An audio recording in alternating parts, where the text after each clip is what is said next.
Hallo en welkom bij aflevering 172 van de Ed Show. When you don't understand Dutch, the English part of this episode with Tarzan Kay will start in a minute. So just hold on. Dit is de podcast waar je leert van ondernemers en ondernemende mensen die bijzondere resultaten bereiken, hoe ze hier gekomen zijn, wat ze doen, de strategie en hoe ze klanten krijgen. Mijn naam is Ed Hanning en ik deel mijn opgedane kennis, ervaringen en expertise met jou. Ik coach ondernemers die kennis leveren aan bedrijven om beslissingen te nemen die in hun eigen belang zijn, zodat ze sneller bereiken wat ze willen, terwijl ze meer vrijheid voor zichzelf creëren. Vandaag het gesprek met Tarzan Kay. Tarzan is a conversation copywriter who specializes in launch copy.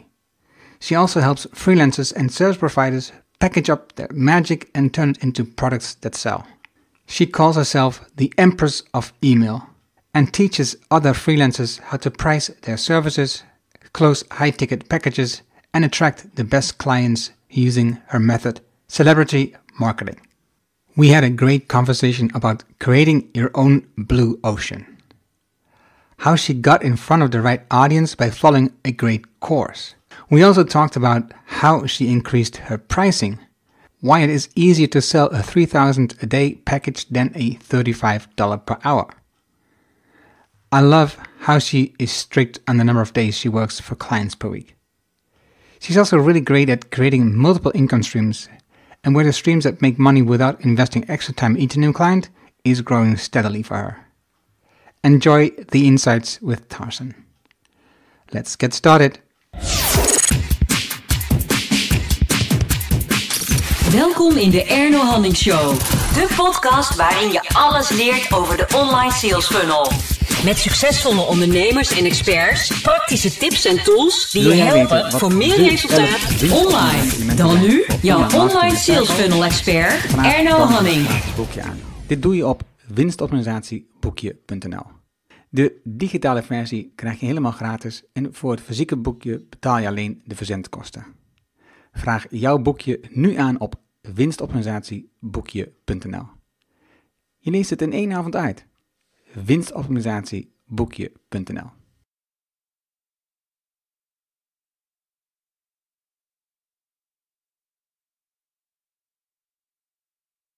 I am here today with a great freelancer who's carved out her piece of the market in a special way, and we can talk about all of that. Welcome, Tarzan Kay. Thanks for having me. I'm excited to be here. So you live in? I live in Canada, quite close to Niagara Falls. That's all familiar to us. We all know Niagara Falls. Of course, yeah. So it's a really beautiful region. I lived for about a decade in Montreal, and I thought it was the coolest place in the world and nowhere else could ever live up to it. And then I came here, and it's just an amazing region. It grows. We have it's a grape growing region, so we have a lot of really nice wines. And with the wineries comes beautiful food. I live in farm country, so I can drive down the street and get fresh meat and eggs. It's just a foodie's dream. It's a great place to live. And it sounds like a healthy place to live in as well. I think so, yeah. So when you have grapes, that means you have a lot of sun. Yes. In the summertime, we have a lot of sun. Yeah, I guess all year round we have lots of sun. Yeah, for sure. I mean, it's cold, but we also have ice wine in the winter, which is wonderful. Some of my friends, when we were younger, I never did this, but they would go ice wine picking in the middle of winter when there's a really specific time of year. I think it's after the first frost, and it has to get down to a certain temperature, and then you go out and you pick frozen grapes for the ice wine harvest. It's a nice tradition. Never heard of that.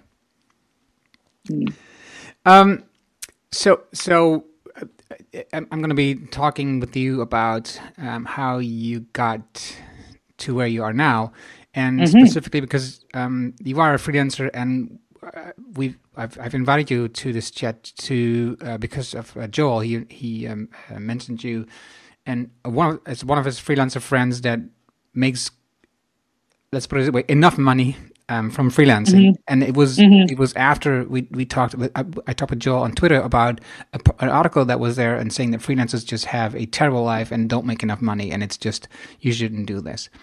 And Joel just didn't agree, and I said, "Well, it's an interesting story. Let's talk about that." So, you are also, like Joel, into copywriting. Yes. So I do copywriting, and I also do launch strategy, because all of the copywriting I do is for online course launches, sometimes masterminds or events, but mostly it's for selling information products. So there exactly is already something that's really interesting, because then you just don't do copywriting, you're copywriting for a specific purpose. Yes. And I definitely will consciously turn away people that are doing something that's not in my wheelhouse. Like, I have a lot of expertise in launching, and part of that is because I've done like a lot of client launches, but I've also done my own launches. So I feel really confident talking about that and strategizing about that. But anything else, anything that's too far outside my area of expertise, I don't know how to charge for it. And I'm pretty expensive. So that's why, and I'm able to command a high price because I have expertise in this particular niche. Yeah, not just expertise. You have, of course, also the accolades, so that people you have the proof that you are really good at copywriting for launches. Yeah, definitely. But I think some people that want to get into launches, they think that in order to charge a lot or be known in the industry, that they have to have really great testimonials. They have to have that magic testimonial from someone that says, like, I got a 50% show up rate to my webinar and a 10% conversion, and I made $400,000 on my course launch. I was charging thousands per day long before I had any of those testimonials. So I just want to be clear, because that's one of those sort of, I guess it's kind of an excuse that we make for like why we can't raise our prices or why we can't like be seen as an expert. And it's simply not true. Good point. Good point.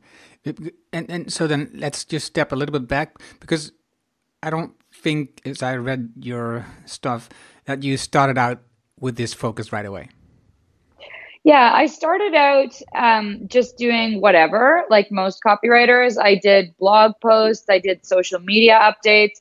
I quickly found that I strongly dislike both those things, the social media updates in particular, and then blog posts. Soon after, I realized that when I was doing blog posts that it's not high value enough. Like, people see it as just implementation. There's not too much strategy. Well, typically there's not a lot of strategy that goes into blog posts, and people just they just sort of want to like do this so I don't have to do it. And it's so far from the bottom of the funnel that you can't really show like, look, I created this amazing blog post and now this person's banking 6 figures a month or something, right? So I got away from that very quickly and closer to that bottom of funnel stuff. So that's what led me to doing emails and sales pages.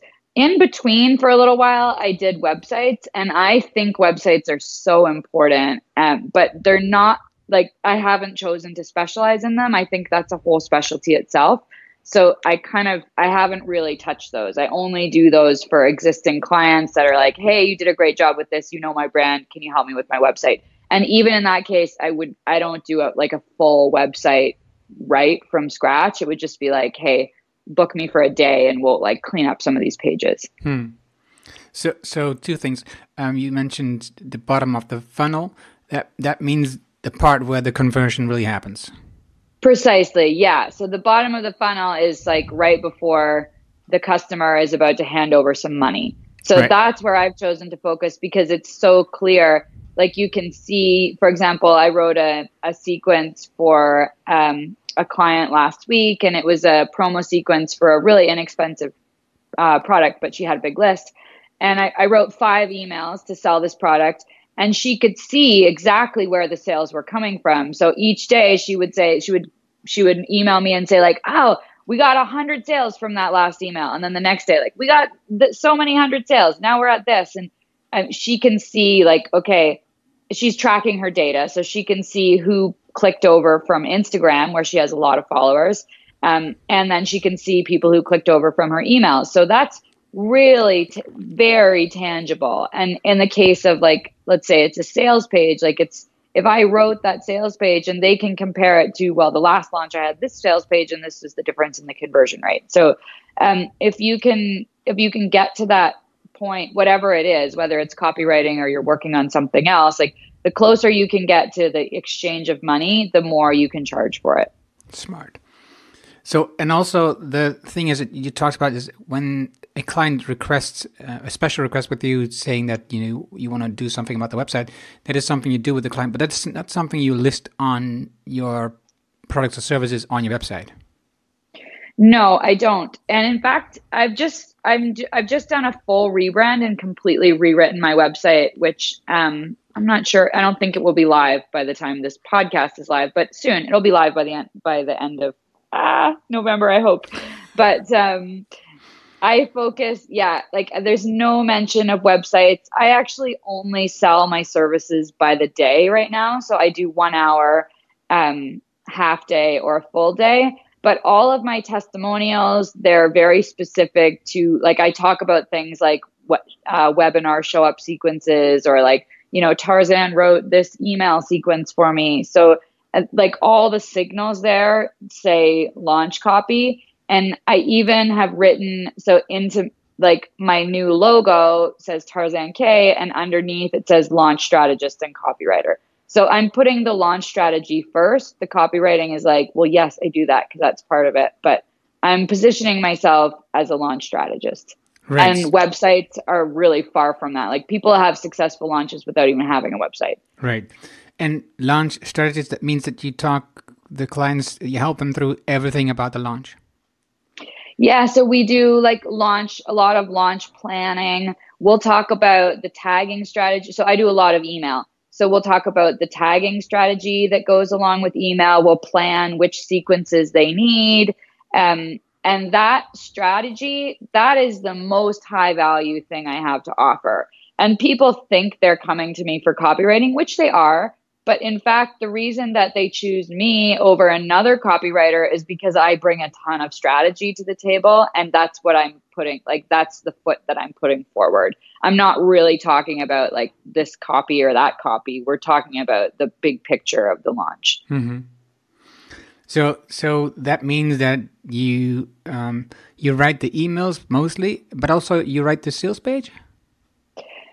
So there was a time when I would have written the whole thing, like, and that all the emails and the sales page. But currently I mostly work, actually 100%, I only work by the day. So often when a client comes to me, they have a pre-existing funnel, and I will look at their sales funnel and I'll say, okay, let's spend a day punching up the sales page, making it a little more conversion friendly. We'll maybe spend another day and I'll write some of these emails, and maybe I'll look at things like their checkout page or their reg page for the webinar and make some recommendations. Right. Understood. So, and once, you charge by the day. So once the day is over, the work for the client is done. Yeah. And there are technically no deliverables. So in the contract, it's very clear that there's no deliverables. So even if they hire me to write an email sequence and that's what I'm working on for the day, if I don't finish the email sequence, I'm not working on it the next day. Like, I'm very clear about that. We're planning this email sequence. I probably won't get to all the emails, but there will be a clear outline for the ones that I haven't written. And I will write the most important ones, like your cart close and your cart open email, things like that. But there's no solid like finished product.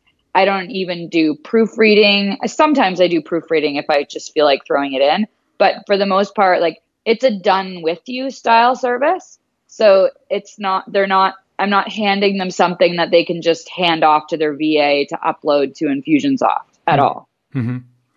So, and who is your client in general? So the client will be the person who is offering an online course. That's it? Yeah. Does that make sense? What do you mean? Yeah, I mean, is it Is it mostly one person business? Is it a bigger business? Is it B2B? Is it Yeah. consumer? Is there? Do you have any So- more definitions? For sure. Yes. Thank you. I just assume everyone knows everything about me already. Sorry. Totally fine. So my client is creating an online course. They sort of fit the definition of solopreneur, and they may indeed be on their own with like a VA or an OBM.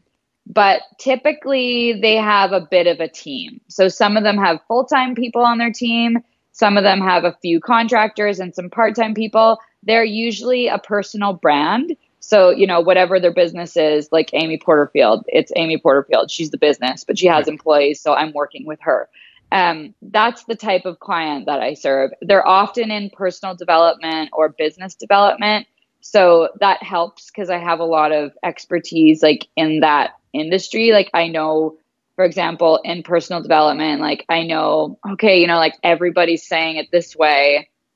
These are like some cliche phrases that you're going to really want to use. Like, let's talk about what makes you different and how we can position your course in a way that's different.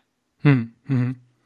So that helps that not only do I have this online course niche, also I have a niche within a niche. Right. So your niche, it's a niche in a niche, but it is very common that a person with this personal brand is either have a online course or are building an online course to sell more. Yeah, so they're building an online course, or maybe they want to sell it before they build it. I definitely encourage them to do that. In some cases, they could be launching a mastermind or doing some sort of group live training program, but it is like selling information and coaching. Mm-hmm. I just not sure if I understood you right. You said you sell it and then build it, or was it the other way around? Yeah, so oftentimes like many of my clients or people who would like to be my clients, they put the focus on building their online course. And what happens is like they've built the online course, which is an enormous amount of work, but they haven't tested it. They're not sure if it's going to sell. And now, and this is the really difficult part, now they place so much expectations on this course. They're like, I put all this work into it. I want it to perform for me. I want it to earn money for me. And when you go into a launch with that attitude, it's like, oof, it's heavy. It's heavy. What I recommend that they do is actually sell the course and then create it. So, for example, like I'm running a mastermind right now, and it's about email copywriting. It's called Email Stars. So I ran a webinar about email, and then I sold this 12-week program. It's a group program. It's live, and it's with me, and I am creating it each week. So I actually have a training today at 3:00. I worked on it on Friday, and I'm delivering it today. So instead of like taking a whole month off, say in August, and creating this whole thing and then hoping it's going to sell, I sold it first, and I felt a lot better. Like I'm really enjoying creating this training now because I feel really well compensated. It sold very well. And I also really want to deliver for these people that paid me a few $1,000s to be in the program. So I think that model is much better. And now I have the training created. So launch it as a mastermind, created all the training. There's just a lot of good arguments. And in the case where it doesn't sell, which happens often with an online course, then you just don't have to create it. You can try something else. No, I agree. That's the same advice I give people when we talk about doing an online course or program or whatever. Is they think about building, they go into hibernation and just build this thing and then come out and have the big thing ready. And that's what. Hold on, I think it's wise when you have clients now or you meet people, try to sell the thing. Yes. And once you've sold it, first then okay, there is really a need for what you're trying to do, and second, you can build it with them together. So if you can probe and test and see what they like, what they don't like. You don't have to have the whole thing ready. Just it might be a lot better when you do it together with the people that you sold it to.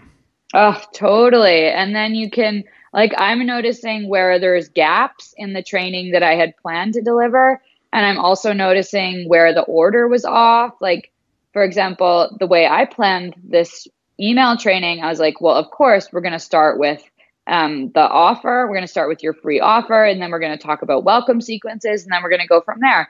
What I found is that a lot of the people that signed up had a dormant email list or a list that they hadn't scrubbed in a really long time. So the second training was all about list re-engagement and list scrubbing, because they really needed that like right away before they even bother writing a welcome sequence. So those are the kind of things that when you run a program live, you're getting live feedback. Instead of having to re-record the whole thing after running it, you can actually tweak it as you're creating it. Agree. And then the next time you relaunch it, it can be even higher price and be better. For sure. Yeah, for sure. Totally. So this is very clear how you set this up and how this is running now. But how did you stumble into this way of working? Why did you choose at some point to go for this and to build your online training course and to choose these clients, to choose this type of client, this type of... How does this work? Oh, that's a great question, because the process felt very natural. That's something I just sort of eased into it. But I sort of noodled around with freelancing for a couple of years, and I never really made any money, nothing significant, not really even enough to support myself. But, I was young and I was traveling and I didn't need much. So I just sort of, did a little blogging here and there. But then a couple of years ago, coming up on 3 years ago, 4 years ago, I had a child. And then I had this 1-year-old child. And my partner and I decided that I would take my business full time and run it like a real business. And he would be a full-time stay-at-home dad. So for the first time in my life, I had an actual incentive to make money and actually an imperative to make money. Like I had to make it successful. So shortly after then, I enrolled in BSchool, and that program was really, really instrumental in the super fast growth of my business. And after BSchool, I started developing products for that student, because I noticed a lot of B-schoolers wanted to work with me. So I started developing things that they seemed to want. And after that, I started signing up for other online courses. Shortly after that, I signed up for Amy Porterfield's Courses That Convert.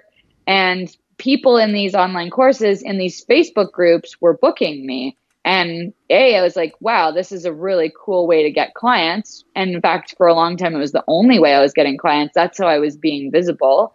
And people were getting to know me, finding me in those groups. And I saw there was a need for sales pages. And I started with sales pages and added emails later. And so I chose to focus on that and make that my thing. Shortly after, let's say about 6 or 7 months into me being a true business owner, I did this email copywriting challenge. So Copy Hackers, they have a course. It's a great course called 10x Emails. And I didn't know much about emails.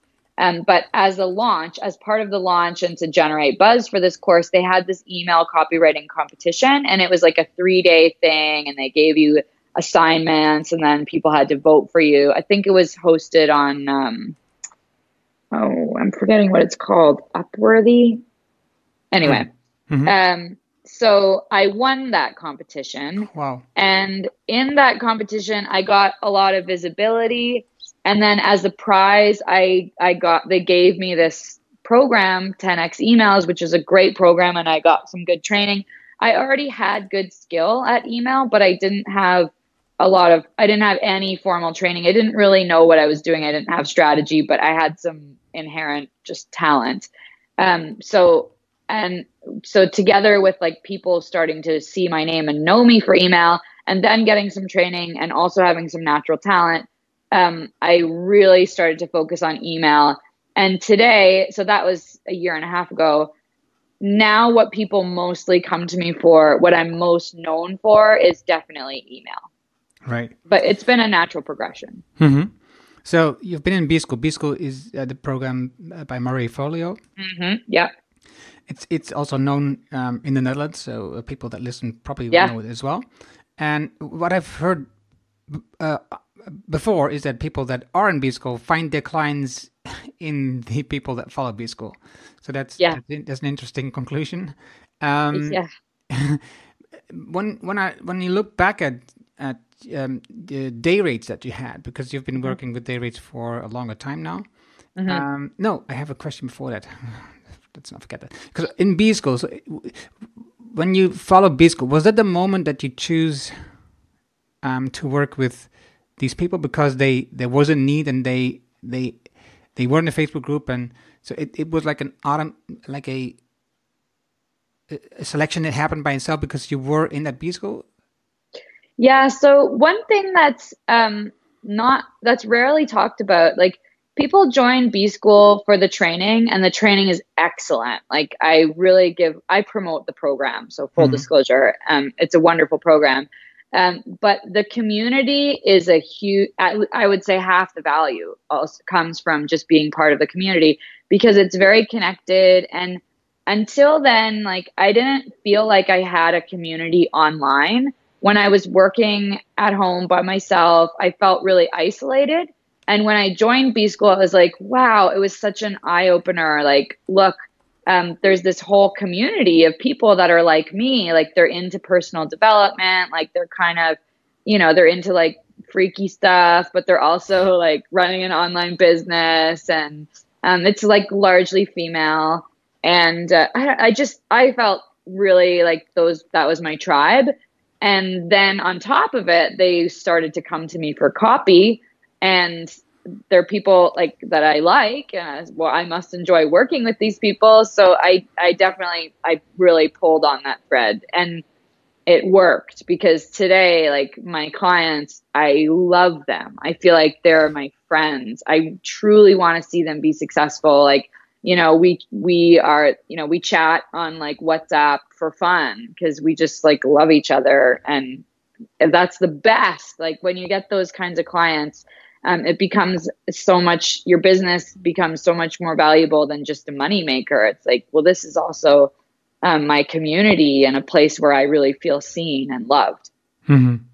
I think I 100% agree with you, because I think it is all about love for the client. So love with the client, love for the client. It is all about love. Totally.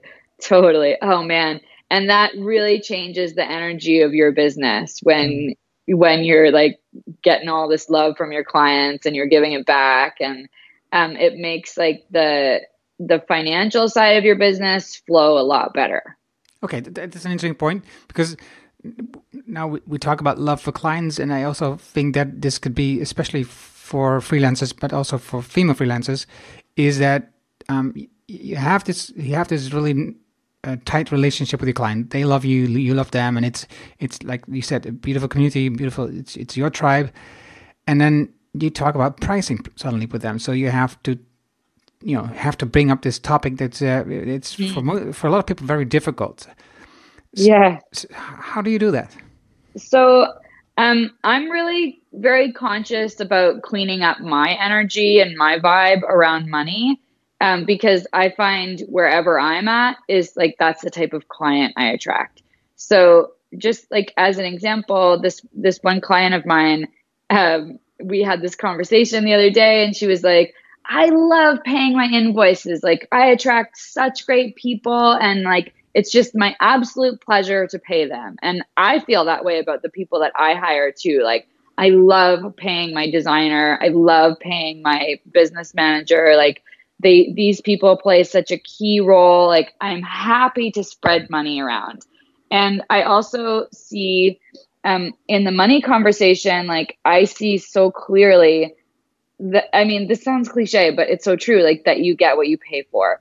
So when someone comes to me and says like, okay, I'll do this service for you for $500, when I know that someone else is offering it for $5,000, I'm like, okay, well, there's going to be a trade-off here for sure.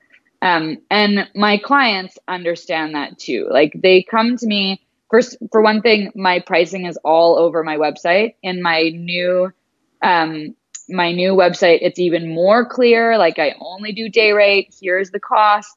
Right now it's $3,000 a day. It's written all over. So actually, when they come to that conversation, they know what my price is, and they don't know if I'm going to say like, hey, you should actually book 3 days. But I definitely price check them. But the most important thing is, like, I have a good energy around money, and they usually do too.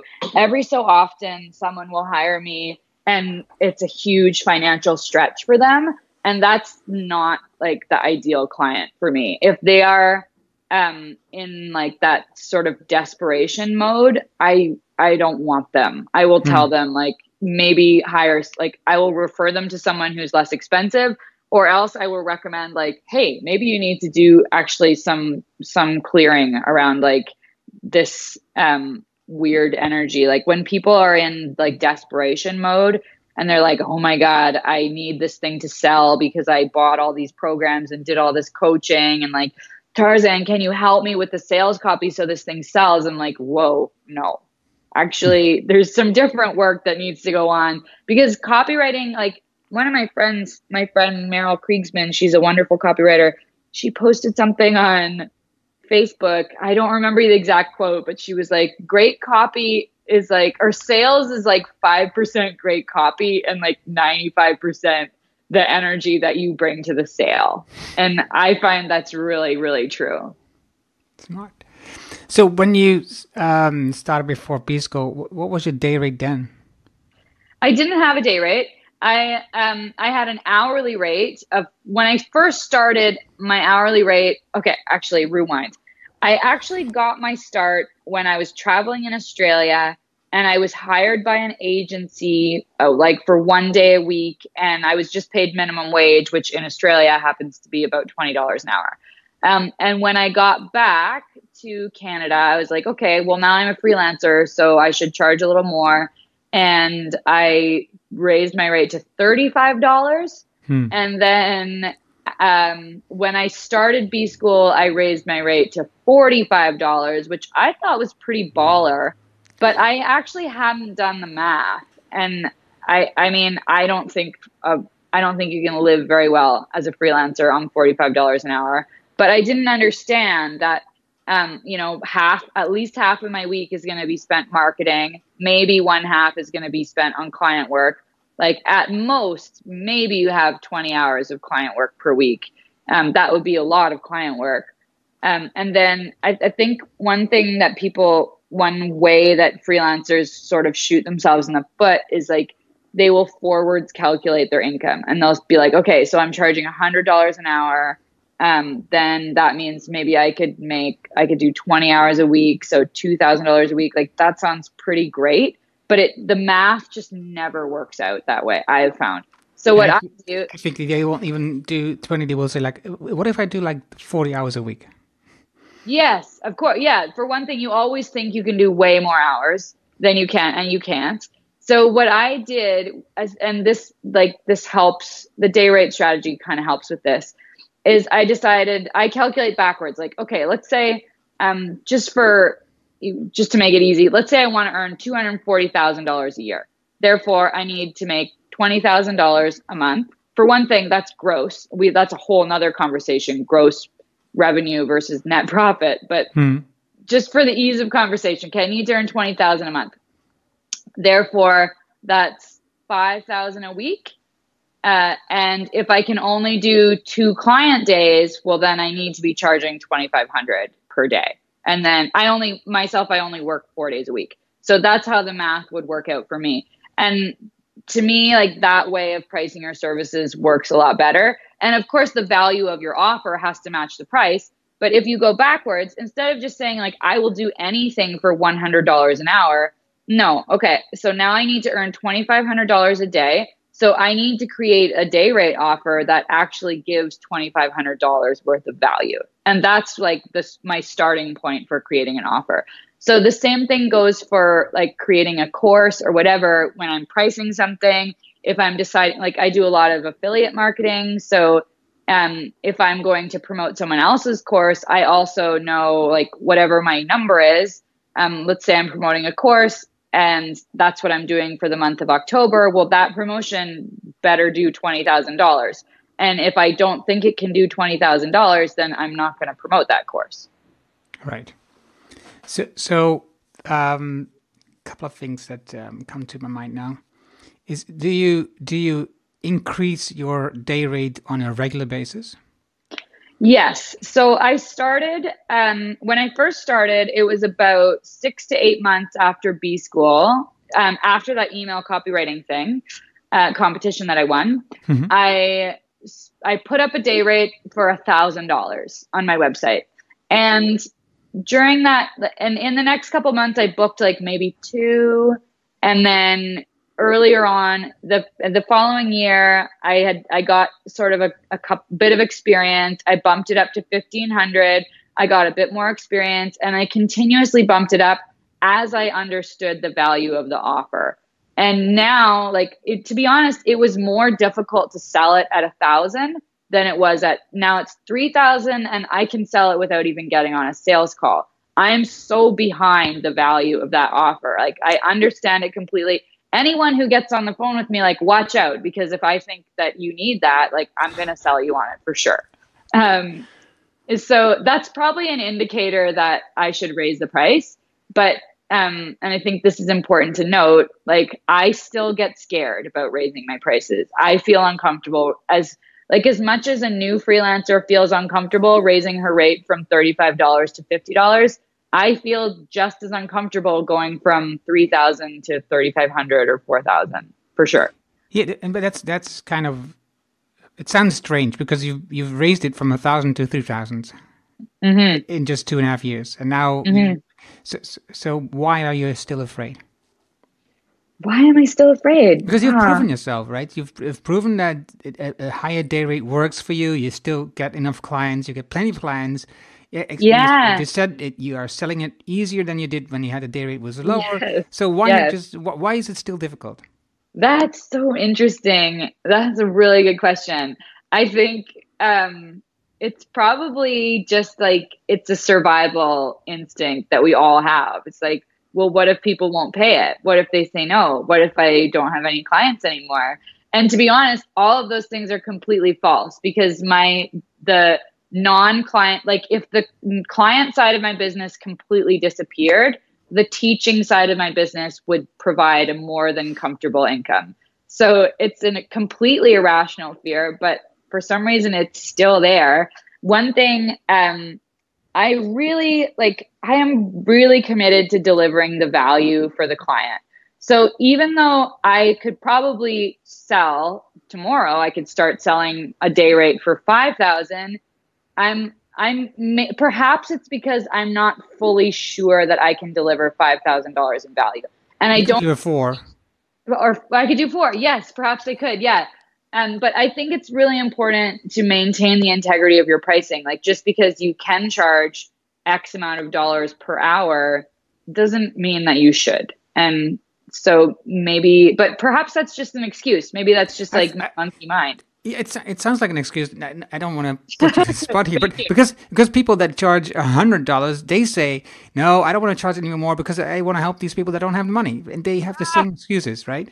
Such BS. Totally. No, I agree, but it's so it sounds to me that the excuses in the end actually don't really stop. They continue to survive in your mind. Yes, they do. Yeah.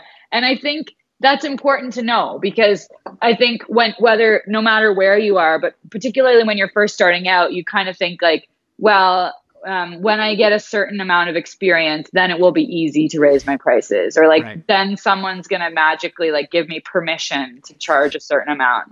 That never happens. You continuously have to get a little bit uncomfortable and put a price in front of the client that feels a bit ooh, I don't know. I don't think that goes away. And actually, I think if you don't feel a little bit of fear, that's probably a sign that something's not right. I recently I spoke at Amy Porterfield does an event each year for her BSchool, those who sign up to BSchool through her. and it's a wonderful event. And I spoke at this event, and it was my first time speaking in front of an audience like that. I was really well prepared, but I was also really nervous. How many people were there? 400 people. Wow. Yeah. And so I was sitting at a table with some other wonderful people, and someone said to me, you know, like, if you weren't nervous, like, I would think something's probably wrong there. Right. And I was like, oh yeah. I was really grateful that someone reframed that for me, that actually being nervous is a good thing. Like, that's kind of a compass. Like, oh, okay, maybe go in that direction. Yeah, I agree. So I just got, I think in the last 2-3 couple of conversations, a great idea, which I want to share with you and the people that are listening, is I've put in my calendar, that's not really... By the time you're listening to this, I have put in my calendar. That's a good way to put it. Every 6 months, a bell goes off that I need to raise my prices. Mm-hmm. I have talked to one other person, Peter, in the podcast as well. He told me he raises his prices every 4 months. I've talked to a lady that I've worked with in the past a lot, and she says every 6 months I'm raising my prices. And I think that is a great way to do this. It is. Just put it in the calendar that every 6 months you're raising your price with whatever percentage you're raising that. That's not really important. The fact that you're raising them, that's the important, because like you said, there is nobody going to, give you some magical sign that now it is time to raise your prices. No, that's not going to happen. You need to do it. And Peter says, well, if I did it wrong, so there's a good signal when 3 people that I talk to and they don't sign up with me, then the offer is the price was too high. So I will just go back to my original price or the previous price, and then after 4 months again, I will raise it again and see what happens then. I think that is just a great way of doing this and raising your price continuously, because you are improving yourself and your knowledge and expertise also continually. So why not value that as well? Yeah, I agree. It's so important. Particularly when you're just starting out and your rates are low, you have to get in the habit of raising them regularly. Another thing that's important for new freelancers with low prices to know is people will judge you based on your prices.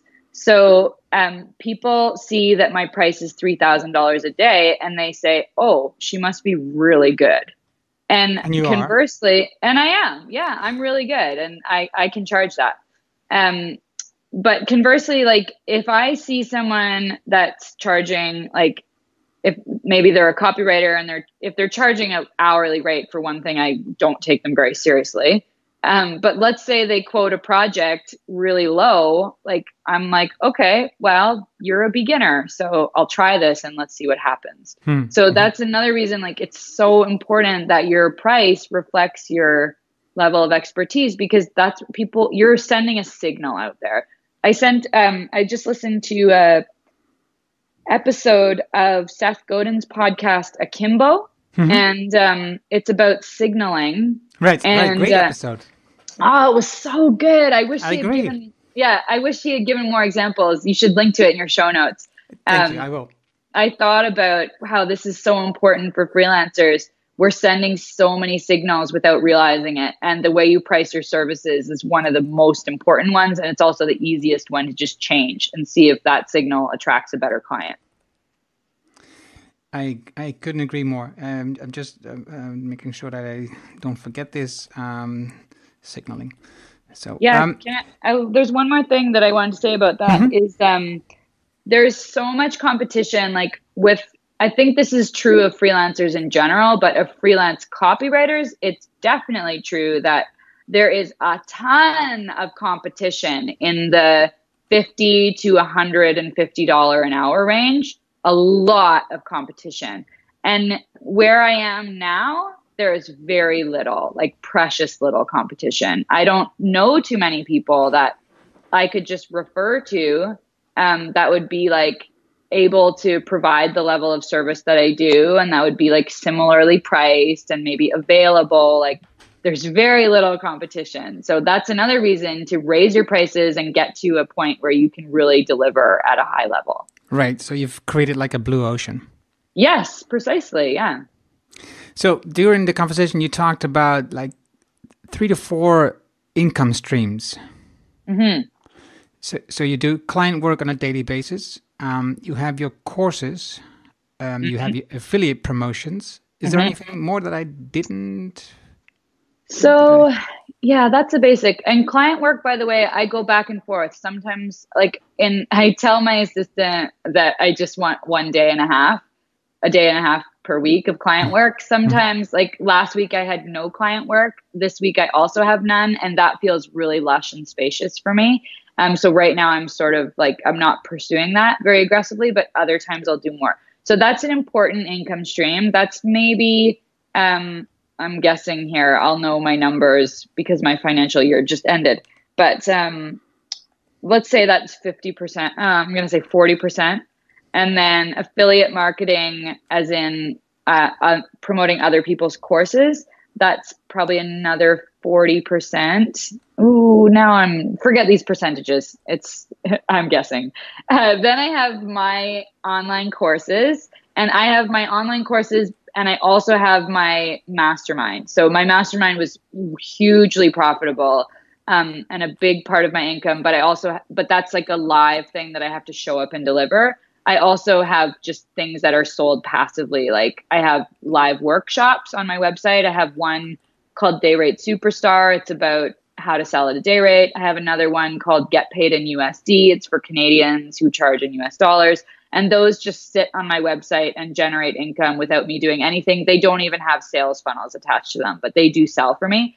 And then the fourth, and this is small, but it's growing. I also have software that I'm an affiliate for. So that's small, but right now I have a small audience. So like my income comes from large, like big ticket items, but I am growing my audience, especially with the new website. It has a top of funnel quiz. It's going to grow like crazy. And then that last stream of software, that will definitely grow as a larger chunk of my income. I think that's it though. Wow. So how big is your list, to get an idea?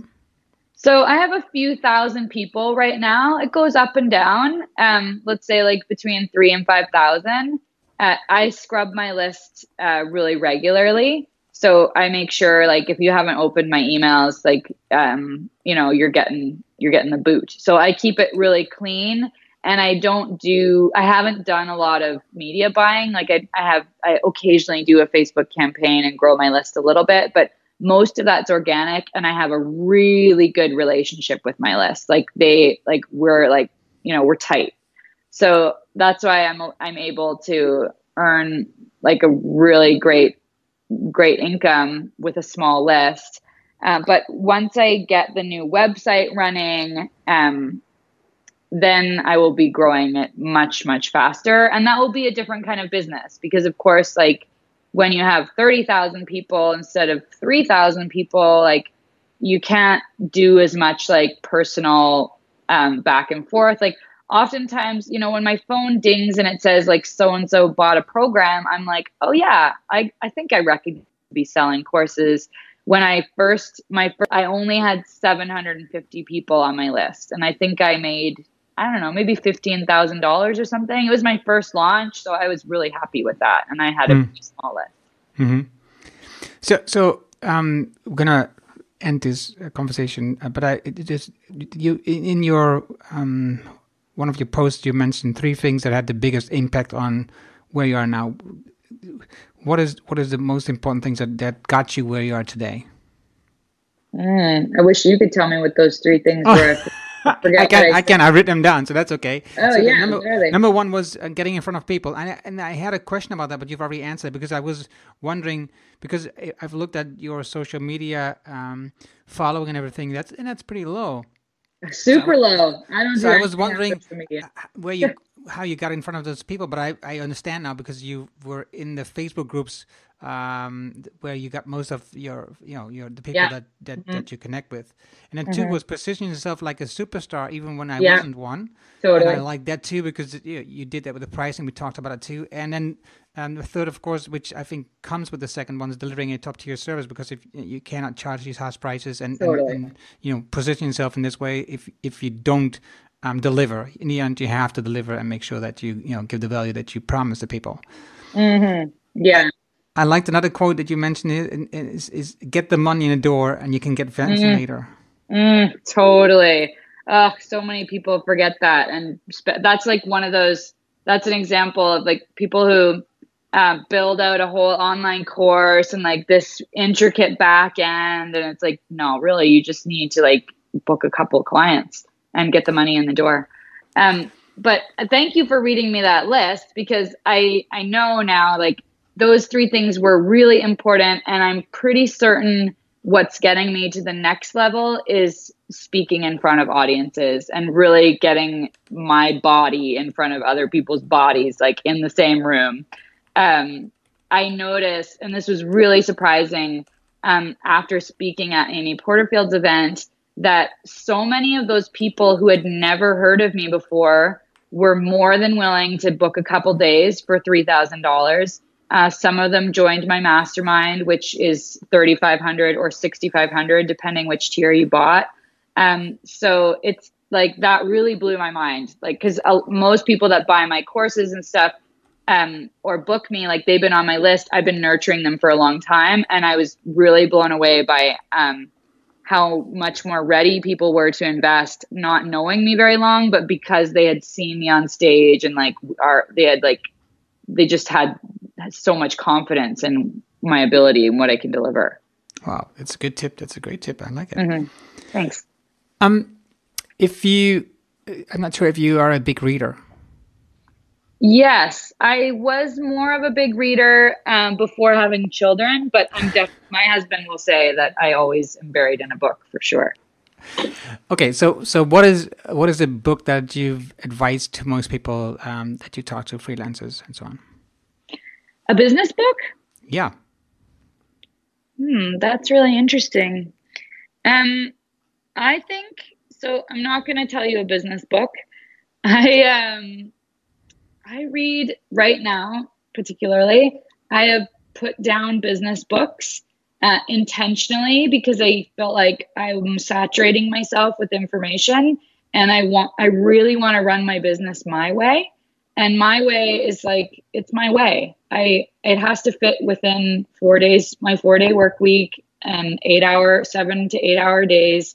And a lot of what I read like doesn't fit that model. Like, for example, a book that I really loved that I read this year was Tools of Titans by Tim Ferriss. And it's a wonderful book, but it's like super masculine, and 95% of the stuff that is taught in that book is like, it's not the Tarzan way, and it's not for me.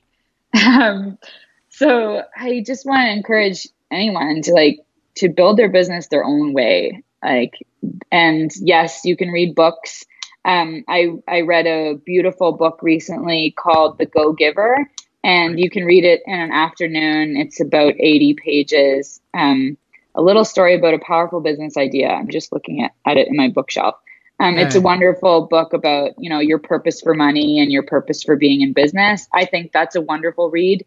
I like those types of books that aren't like telling me what to do, what technique to try, because I want to figure that out myself, and I want it to be my own way.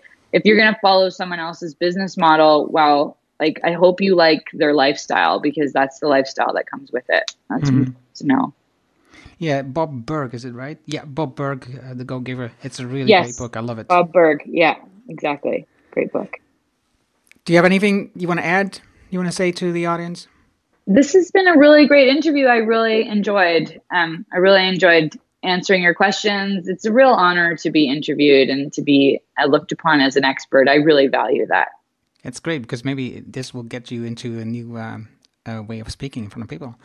Yes, absolutely. Yes, for sure. So to finish this up, is where can people find you if they want to work with you or they want to meet you? So you can find me at tarzankay.com, and there are many ways to opt into my list, each equally valid and wonderful. But what's more valuable is what comes after, because I send great emails.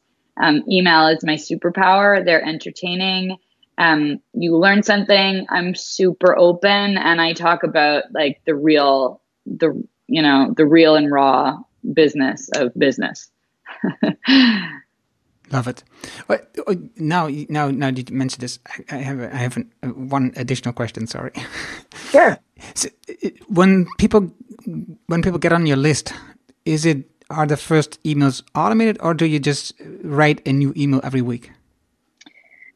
So it depends how you come into my list. And again, I've built out all new funnels. So in the new website, no matter how you join up, you'll get a short welcome sequence, or you might get put into a sales funnel. So yeah, it'll take a couple weeks to get on my email list, but currently the way my website is, so it depends when people are listening to it. The current version, you get on my like the newsletter, into my newsletter segment, like pretty quickly. Right. Thank you very much, Tarzan Kay, and it was great talking to you. I loved learning from you and wish you all the best. Yeah, thank you so much. Thanks, Erno. Dat was het mooie gesprek met Tarzan. Je vindt de namen en links die we noemden in het artikel bij deze uitzending hoort. Ga daarvoor naar ernohanning.nl/show 172. Wil je dat elke keer automatisch vanzelf de laatste aflevering van deze podcast op jouw telefoon komt? Wil je dat je deze show volgt op je telefoon? Ga dan naar jouw favoriete app waarmee je podcast luistert, bijvoorbeeld Apple Podcast of Spotify. Dan zoek je de Erno Hanning Show, klik op het plusje om te abonneren en vanzelf krijg je de volgende aflevering op je telefoon. Heb je vragen of opmerkingen of een reactie op deze aflevering met Tarzan Kay? Stuur me een e-mail naar podcast@ernohanning.nl en ik ontvang jouw berichten super graag. Graag tot de volgende. Dankjewel voor het luisteren naar de Erno Hanning Show op ernohanning.nl.